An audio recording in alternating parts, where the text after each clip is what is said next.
Greetings and salutations, you lovely generous, and welcome back to the Fuzzy Wallflower. I'm your host, Corey, and my sidekick, Cosmo. I guess you want to be part of the show. Well, congratulations if you made it to this video. It means you made it through 2025, maybe without a scratch. It's been a pretty crazy year for everybody. But we're here, right? You know, hanging on by a thread. So since it's I'm a little distracted. So when I started on this journey, like everybody else, you know, I followed a lot of other, you know, YouTube bartenders and drink connoisseurs, and you know, learn how to make cocktails.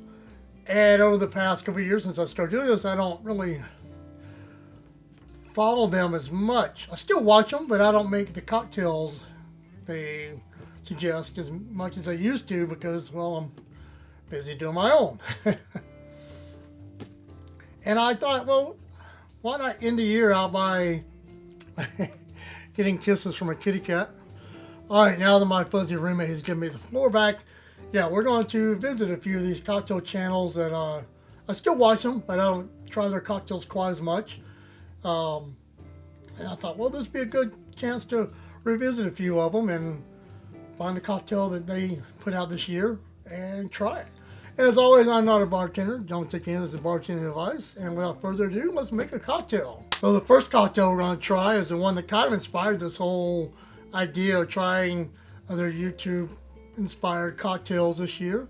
This is from Stevie the Bartender. It's a drink called Sea Legs. And it is it's made with Lefroy and mezcal, so it's gonna be a very smoky drink. And I was very intrigued, and like I said, I saw it, and I was like, oh, I should just wait and make a video on it. So I've been waiting a couple months to try this one. I didn't want to spoil the taste because that sounds like a lot of crazy flavors because it's got orgeat and lime juice on top of it. And celery bitters. I bought some. I've never used it, so it was the first time. Anyway, let's start building this thing. 1 ounce of peated whiskey. I'm using Lefroy. 1 ounce of mezcal. 3/4 ounce of lime juice. 3/4 ounce of orgeat. And about 2 to 3 dashes of celery bitters. And it's shaking time.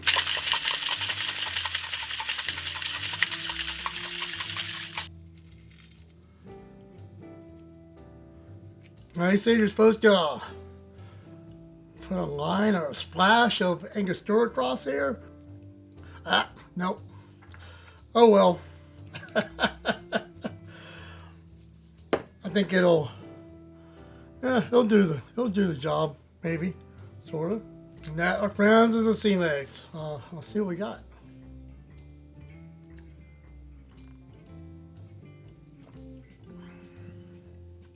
Yeah, that's pretty good. It's kind of like a takeoff of a Mai Tai, but instead of rum, you're using very smoky, very smoky liqueurs.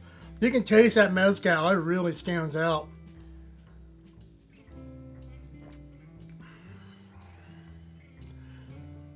But it's not so potent. Like, I don't even like tasting Lefroy as much.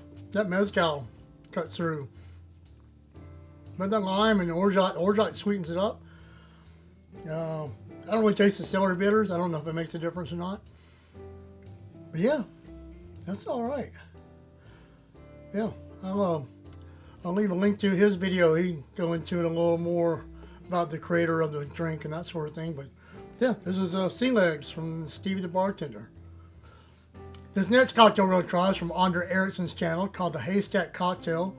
I really enjoy his channel. I've learned a lot of like simple bartending techniques from him, and he explains it pretty well. And his video presentation is pretty cool. I think it's him and his wife put it all together. So they do a pretty good job of explaining things, and especially for us simpletons. I picked this cocktail because it had suze. I've seen suze on some of the cocktails, but I've never tried it. And I thought, well, let's give it a try first. My understanding is it's pretty bitter, but hopefully it's not Malort bitter. And that is very neon yellow. That's a weird smell. It's weird because it's bitter a little bit on the tongue, but there's a sweetness to it too. That's it's like if you dump Malort in a bunch of sugar. A bunch of sugar. Yeah. Well, now that that's over, let's try it in a cocktail. 1 ounce of a high proof bourbon. 3/4 ounce of suze. 3/4 ounce of apricot liqueur. 1/2 ounce of lemon juice. And it's shaking time.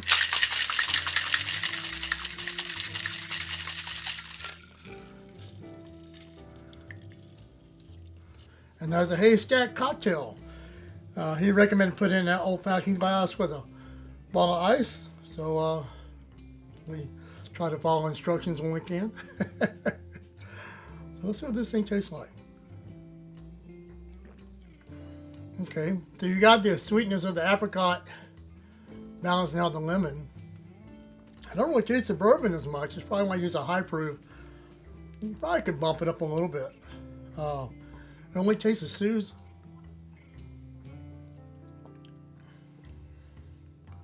But yeah, that's still a lovely drink.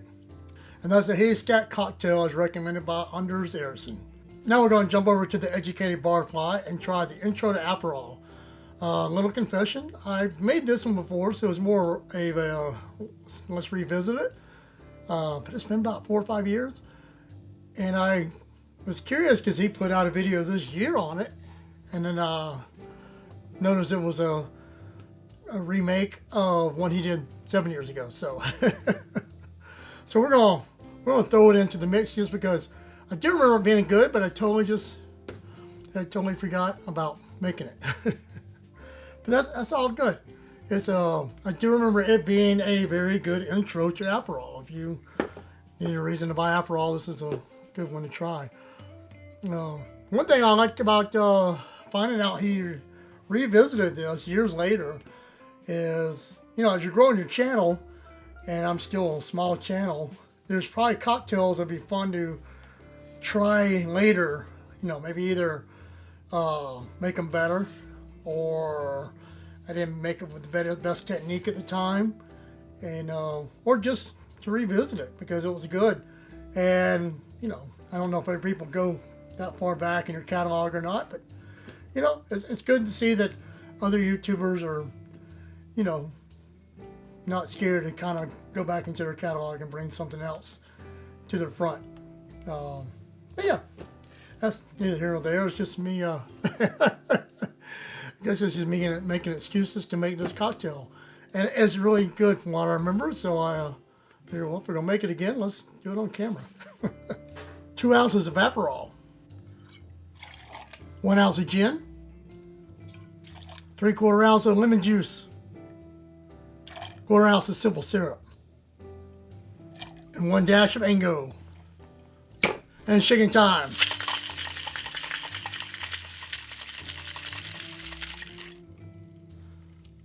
And now, my friends, is intro to Aperol. Let's see what we got here. Oh yeah, I remember. There's a lot of Aperol. It's got a little bit of bitter, but counteracts with the lemon, and even the gin kind of counteracts it a little bit. But the gin's not that strong in here. It's a very sweet drink without being sugary sweet. That makes sense. Yeah. That's the intro to Aperol. If you looked up Tiki cocktails on YouTube, you definitely come across Spike's Freezeway. And he started a second channel called Tiki Cocktails with Spike this year, where he just started focusing back on cocktails because his other channel's grown into full-on Tiki culture, which is great. Because I learn a lot more about Tiki culture and how how deep that rabbit hole goes. It was very fascinating, to say the least. We get a little bit of that out here in Atlanta, but definitely on the West Coast, there's a lot more of that going on. And the one I wanted to try off this channel is called the Ancient Mariner, and it's actually from Beach Bum Berry's remix book. I definitely pick up his Beach Bum Berry stuff because tons of Tiki and Caribbean style cocktails in there to try. And but yeah, I thought this would be a good one to say thanks for the inspiration, and hopefully I'll screw it up. All right, I had pebble ice, but it all got frozen together. All right, we got some crushed ice. Let's just start at the top. 3/4 ounces of lime juice. Now this calls for 1/2 ounce of white grapefruit juice. I couldn't find white grapefruit juice or white grapefruits here in Georgia here in the wintertime. And it's the holidays, so trying to order any was, it's no-go at the moment. So it's not really red grapefruit or pink grape, more pink. So hopefully the taste isn't too crazy, but you just do what you can with what you got. Figure there's enough drinks in here, you're not gonna tell the difference. But anyway, as per the original recipe, 1/2 ounce of white grapefruit juice, 1/2 ounce of simple syrup, 1/4 ounce of pimento liqueur. And if you can't find pimento dram or pimento liqueur, as they call it, the allspice dram I think works in a pinch. I think they're interchangeable, but don't quote me on that. 1 ounce of demerara rum. That's just fun to say, demerara.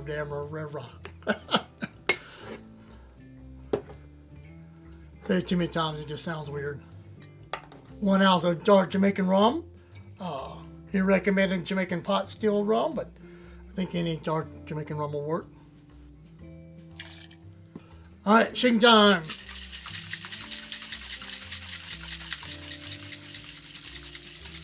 I just got me a brand new mug for Christmas. I found it while I was finished shopping. This is Orchid of Hawaii, Japan. I don't know how valuable they are, but we're going to drink out. So this is just pouring it dirty, as they say. And I am going to top it off with some more ice. And a little bamboo straw there. And I know you can't see the drink. But that's an Ancient Mariner. Let's give it a try. That's pretty good. Got an interesting aftertaste, and maybe it's the pimento dram in there. Yeah. I don't know. These Tiki drinks are got so many unique flavors. This a whole other world than just, gin and lemon juice. Yeah, that's the Ancient Mariner. And last but not least, we're going to go to the How to Drink Cocktail channel and try one called a Bumboo. It's part of a pirate series they're doing over there. Doing like grog and stuff. And he goes into the history of this drink, and it's I don't know if his recipe is like an exact. He's kind of winging it a little bit, and so I was like, okay, we'll just give it a try. Nothing's lost. One thing I like about Greg's channel is he really inspired me to start doing this. He's openly admits he's not a bartender, and obviously I'm not a bartender either. And he don't have, he doesn't really, he seems to be okay with trying, and if it works, it works. If it don't, it don't. And I'm kind of in the same mindset. I'm just trying to find my place in this cocktail culture world, and I think mine involves a little more cats. Hopefully y'all don't mind. But yeah, I thought this one's just wild enough to try. This one was not chilled at all. My understanding is it's kind of a concoction they would make on the ship. They have no ice. So, yeah, let's just start at the top. And just bear with me because this one's kind of a wild one. And it said 3 ounces of Jamaican rum. He recommended Smith & Cross, and I happen to have Smith & Cross. So, yeah, 3 ounces of Jamaican rum. 1 old lime and a lime hull. So I guess we're just cut this.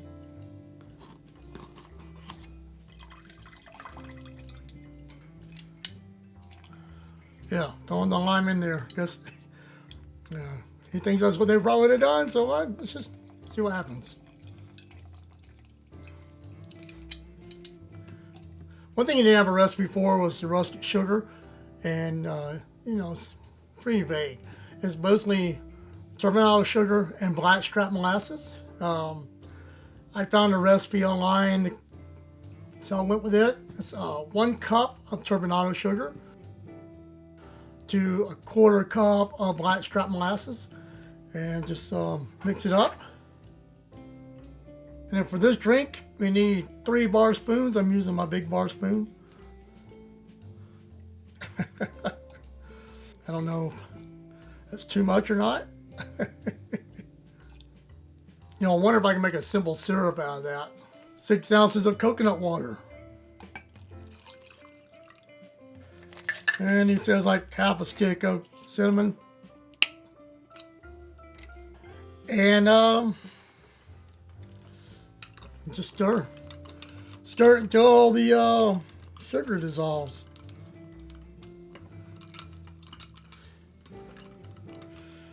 I feel like this is a drink we would have made in the fraternity or something to haze the pledges with. Yeah, it's got alcohol in it, but it's also got stuff from the bottom of the fridge.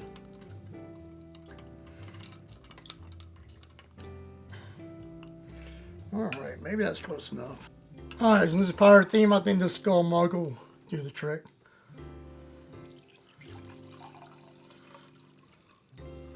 Plus it's dark, it'll hide the color of it. And he suggested putting a little nutmeg on top. That's probably what they had. So we'll see. To be honest, I'm about nutmegged out after Christmas. And now my friends is Bumboo, as they say. Let's just see if this thing tastes okay.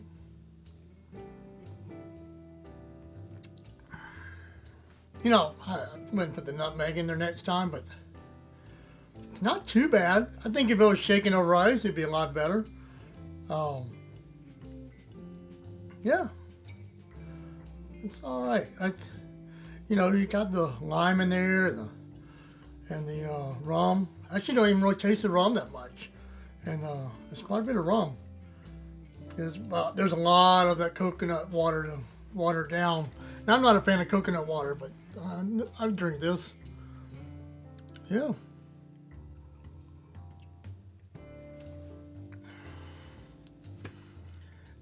And that's the Bumboo, according to How to Drink. And there you have it. 5 cocktails from other YouTubers that inspired me to try in the year 2025. I don't know the correct way to say that, because these are all ones that they put on their channel to recommend to us, just like I recommend. Well, I don't know if I would recommend half the ones that I make, but you know what I mean. They and so, you know, are they recommended? They're not necessarily created by them, but each one of these guys, you definitely need to go to their channels. I'll put a link to each one of the cocktails below. They're really good about getting into the history of the cocktails and who created it, where it's, you know, what bar it's from, that sort of thing. I don't do a lot of history stuff, but you know, they do a real good job. And you got run the gamut of, you know, very, you know, cosmopolitan style, you know, more swanky bar to Tiki to, hey, we're on the back of a boat and this is what we got. Very Caribbean. I mean, even this one's very Caribbean style because it's really a takeoff of a Mai Tai, which now that has in orgeat, I guess I'll need to explore Mai Tai in the future. I'll just have to find my little angle on it. But yeah, that's all good. I definitely recommend going check out their channels if you've never heard of any of them before. They've really taught me a lot over the years. I mean, none of the guys know who I am, so, but, you know, I'm still, you know, glad they exist on this platform. In the meantime, you know what to do. Eeny, meeny, miny, mo.